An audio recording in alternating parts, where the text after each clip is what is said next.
saa waay Sénégal bu ko xeeb de république lañ képp ku fi jéem indi instabilité mais dañuy rëq sa dégg loolu bokk ci politique bi nag mën na tar waxante defante lii kii jaar fii kii jaar faa ku yay nit ñi ku am sa meeting terrain meeting yu dul jeex après boo nekkee président nekk nga président mais ay affaire u jàppanteeg dóor fii ak toj oto fii ak yàq ay commerce nit ak rey ay bakkan yooyu Sénégal moom jël na matuwaay yi dootu fi amaat. ok on espère d'accord Pape Cheikh li mu analysé mooy aujourd'hui Diomaye ak Sonko mar day taal bu ñu amoon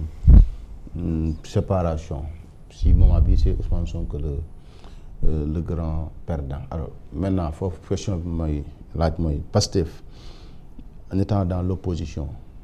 comme on le dit Ousmane Sonko a élu des maires des députés président de la République moins de 2 ans au pouvoir si jamais il se retrouve dans l'opposition est-ce que loolu Diomaye gënu si mën a perte en tant que président de la République nga xam dafa soxla stabilité politique quand même soxla un appareil politique fort pour pouvoir gouverner est-ce que du mooy gën a metti si moom que Pastef bi nga xam ne daanaka même bu dee parti au pouvoir sax gis nga ne presque si xeex la ñu gën a nekkee à l'aise.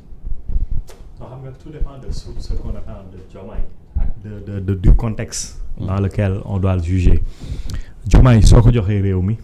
au début li ñu doon xaar ci moom c'était presque mu organiser une transition c'est-à-dire que remettre tout à l'endroit pour permettre en 2029 Ousmane Sonko su ñëwee moom mën a ñoxal loolu lañ doon xaar ci moom au début mais su demee ba am ay divergence ak Ousmane Sonko am ay jafe-jafe aujourd'hui pour ñu cheminer ensemble bañ tàqali ko am na nu muy demee moom liñ koy laaj mooy mu téye réew mi mu téye réew mi comme Macky Sall ni mu ko defee woon peu ou prou entre 2021 et 2024 ba nga xamante ne élection jot na organiser na ay élection gaa yi fal ki nga xamante ne moom lañu wóolu ñu dem seen yoon léegi nag dafa des ci lan mooy ambition Diomaye est-ce que le fait que Ousmane Sonko bañ a nekk candidat rek dina tax Diomaye bëgg d'un second mandat ou alors est-ce que su commencé compliqué dina forcer pour un second mandat mën na nekk question deuxièmement mooy da nga ne kan mooy gën a perte mais il faut ñu xam lan mooy enjeu bi si l'enjeu moom mooy kan mooy dese pouvoir bi mais Diomaye mooy dese pouvoir bi Ousmane Sonko day dem uti loo xamante ne ça reste incertain même si dès lors que dellu na ci opposition bi rek dañ koy jàppaat comme un favori qu'il n'a jamais cessé d'être d'ailleurs pour les prochaines élections mais au moins Diomaye moom am na un mandat boo xamante ne mën na teg ay jalons pour sa gouvernance moo xam daf koy imprimer pour téye réew mi comme ni ma ko waxee ci stabilité du point de vue économique macroéconomique mu jéem a fexe ba delloo si également les choses à l'endroit parce que on peut aujourd'hui 2 ans après le mandat yaa ngi toog ci négocier un programme avec le FMI yaa ngi toog ci ay finances publiques yoo xamante ne dafa jaxasoo on parle d'un déficit de plus de 14% xaw ma d'une dette à 130% du PIB mais yow mënuñ la laaj ay performances économiques yoo xamante ne yu énorme donc soo fexee ba recadrage budgétaire bi teguwaat ci yoon peut-être que tu auras un peu réussi ta mission léegi nag su boobaa Ousmane Sonko moom lan lay def man jàpp naa ni énergie bi nit ñi doon xeexee contre Macky Sall mënuñu am énergie boobu pour Ousmane Sonko ou alors pour xeex ko contre Diomaye ou alors il faudrait que Ousmane Sonko pousser Diomaye à la faute ba nga xamante ne nit ku nekk di nga gis lu tax nga war a jug xeex mu jaral la sa bakkan jaral la sa liberté jaral la sa lu nekk parce que aujourd'hui en définitive lan moo fi nekk enjeu de pouvoir moo leen boole ñi nga xamante ne seen intérêt mi ngi nekk ci Ousmane Sonko exercer le pouvoir ils seront avec Ousmane Sonko et se battront avec Ousmane Sonko et je ne pense pas que même su fekkante ne ñooñu pare nañ pour voter Ousmane Sonko ñi nekkoon foofu yëpp ak ñeneen ñi nga xamante ne demuñu woon gëw ma ni dinañ wàccaat di sànni ay xeer ak i toj c'est-à-dire que loolu bi ñu koy def dafa amoon un visage derrière chaque cocktail molotov derrière chaque pierre dafa amoon un visage Macky Sall c'était peut-être Farba Ngom c'était peut-être Mansour Faye c'était peut-être Marème Faye Sall c'était peut-être Amadou Sall c'était mais aujourd'hui c'est-à-dire que dëgg-dëgg lan la ñuy wax Diomaye dafa trahir comme mais dafa trahir Ousmane Sonko. lan mooy trahison bi sociologiquement dañ naan moom moo ko fal Ousmane Sonko a fait des sacrifices pour Diomaye jàll. non dëgg la mais Diomaye non aucun sacrifice il n'a fait aucun sacrifice pour Diomaye jàll. pourquoi non lan mooy sacrifice bi deful sacrifice. mooy am ay candidats yu bëri nga tànn kenn ne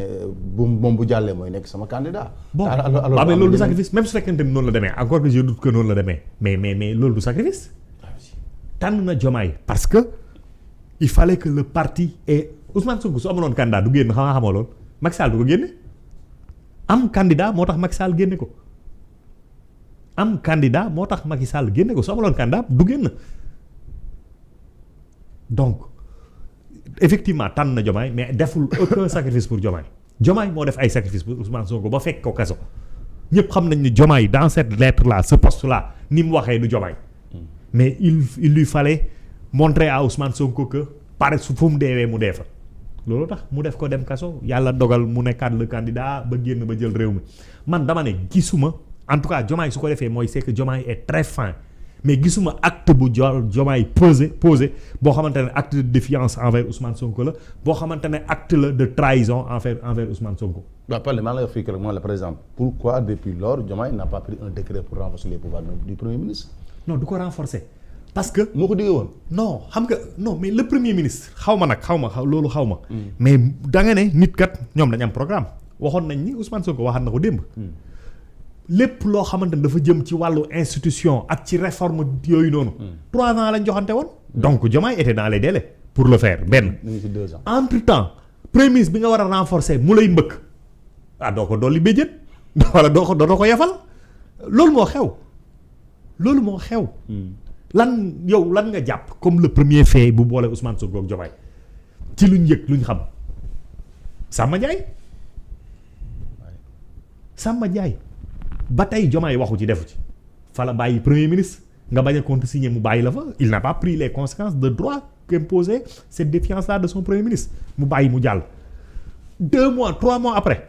nga fàttali nit yi ne leen dem leen xool ndax Diomaye xëy na mais loolu manque de respect la xotti orma njiit la xotti orma kilifa la wane ni yow mënoo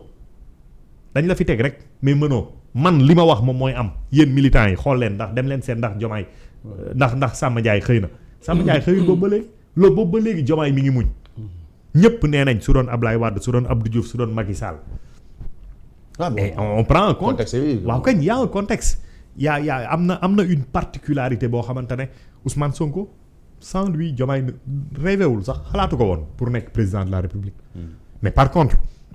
soo xoolee ci gestion bi au sommet de l'État man gisuma lenn lu Diomaye yi def loo xamante ne c'est contre Ousmane Sonko et j'ai vu Ousmane Sonko jël ay mesures contre le président Diomaye bañ toll fii donc man su ñuy wax traîtrise pour man Ousmane Sonko moo teg benn ay acte de traîtrise envers Diomaye parce que mais yow fal nañ la man nag xaw ma te loolu Ousmane Sonko ba tey waxuñu ko est-ce que dafa waxoon ak Diomaye suñ la falee 1 an après tu démissionnes tu me laisses passer kenn mësul dégg loolu. même kii Maris bii waxul loolu donc Diomaye trahiru léegi nag yow nga bañ moom mu exercer pleinement ses prérogatives de président de la République yaa koy indil problème. Diomaye di daw mais am na foo xamante ne su fa dawee Diomaye daf ñuy tooñ ñun ñëpp parce que nous ne voulons pas d'un président faible. Nous ne voulons pas d'un président faible et Diomaye ne doit pas être faible.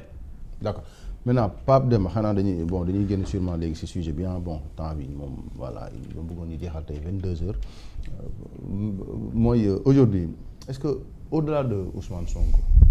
Diomaye nekkul di lancer aussi un avertissement à tous ces gens-là qui sont nommés par décret nga xam ne Ousmane Sonko moo leen tànn nga xam ne peut-être bëri na am na fi ay responsables yoo xam ne ils ont attaqué de façon indirecte wala frontalement le président Diomaye xaw a. xaaral ma xool ndax Waly bindagul sax xaw ko sànni ko ay. Waly moom day bind. est-ce que lii mën na nekk un avertissement pour tous ces responsables yi nga xam ne Ousmane Sonko dañuy jàpp ne seen loyauté si Ousmane Sonko lañ ko jëmalee.